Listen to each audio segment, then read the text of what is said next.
changed my outfit. My daughter didn't like me in yellow, so I put on some green and some jeans, which I don't usually wear. I hope you like the look. In any event, a couple days ago I talked about passive antibody.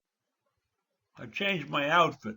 My daughter didn't like me in yellow, so I put on some green and some jeans, which I don't usually wear. I hope you like the look. In any event, a couple days ago I talked about passive antibody therapy, where you collect plasma from a person who has recovered from a disease, and you use those antibodies to create a serum which can be injected into a sick patient. This is not a permanent cure, but it'll stop the disease and most patients will recover. On Saturday or so, whenever Governor Cuomo announced the use of convalescent plasma to aid in the response in the state, right, which is now the epicenter of the disease. We think it shows promise.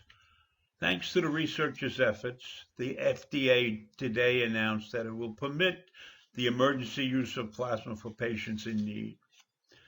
Here's my thing, here's my gripe. Why wasn't the FDA ahead of the curve on this?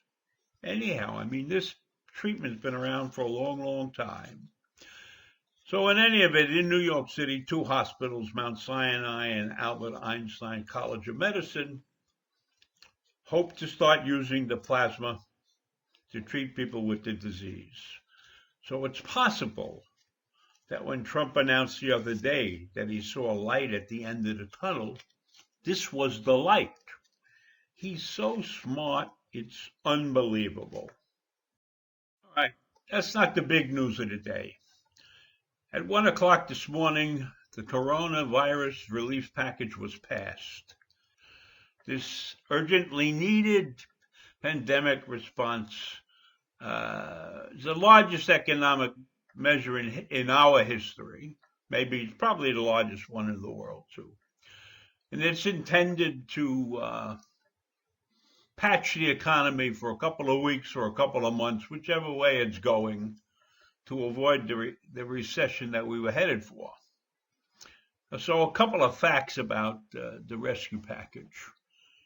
It's going to expand unemployment benefits and provide $367 billion for small businesses to keep making payroll while the workers are forced to stay home.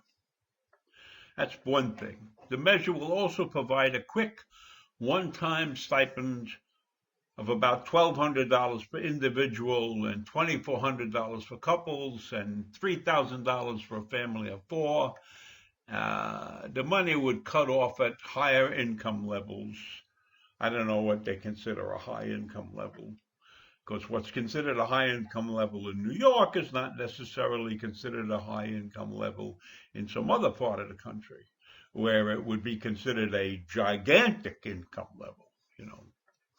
The initial GOP plan called for $208 billion in loans to larger businesses like airlines, which have to be repaid, and a subsequent version released over the weekend called for $500 billion.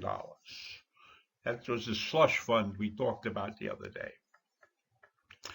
And leaders are still negotiating the final number and how the money would be provided by the administration and the safeguards to prevent abuses. That's the thing that sticks in my craw, you know, the safeguards.